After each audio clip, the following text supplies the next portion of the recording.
freeze. Winter had come, and for many days now had held everything in an icy grip. The countryside was frozen hard, trees were white with frost, and icicles hung from bridges and water columns. Mercifully, there was little snow. Too cold for that, thank goodness, shivered James's driver as he and the fireman huddled on the sheltered side of the cab. James had an open footplate, and every day his crew came to work muffled to the eyebrows in scarves and jerseys. Sometimes water columns froze too, and then the engines could not get the water they needed. But this never happened at the works station, and one day, when the frost seemed harder than ever, James's driver stopped him beside the water column there. "We'll give you a good topping up while we can," he said. "There's no telling when we might get some more."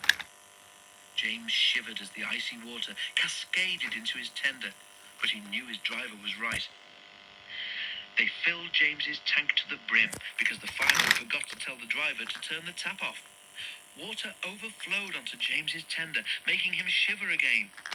"Right," said the fireman, jumping down to the footplate. "Let's be off. I want to warm myself up shoveling coal." "We can't go yet," laughed the driver. "They haven't finished loading the luggage van." "Well, I wish they'd hurry," grumbled the fireman, blowing on his hands.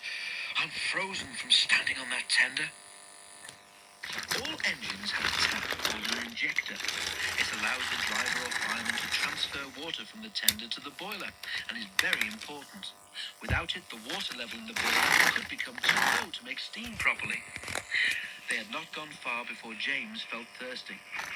"I need a drink, please," he said. His driver switched on the injector, but nothing happened. The fireman tried his duplicate. Still nothing. "I've got such a pain," groaned James.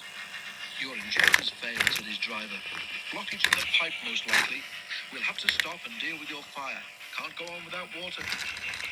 "Don't set the sleepers on fire," pleaded James. "Henry would never let me forget it." The fireman laughed. "You'll be all right if we just damp you down," he said. "There's no need to throw the fire out, as Henry did." They stopped near a signal box, and James's driver asked the signalman to telephone for help. The works sent a diesel, whom James had never met, to help him.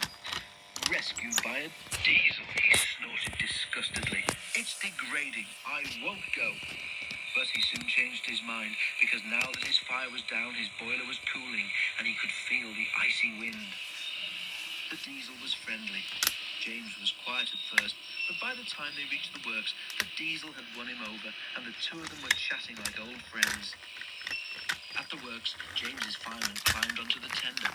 He tried to open the filler cap, but couldn't. "There's your answer, James," he said. "Your filler cap's frozen solid. That's because the water overflowed. Ice is stopping air from getting into the tank, so the injectors can't work. You'll be all right when the ice melts." He was, and that wasn't all.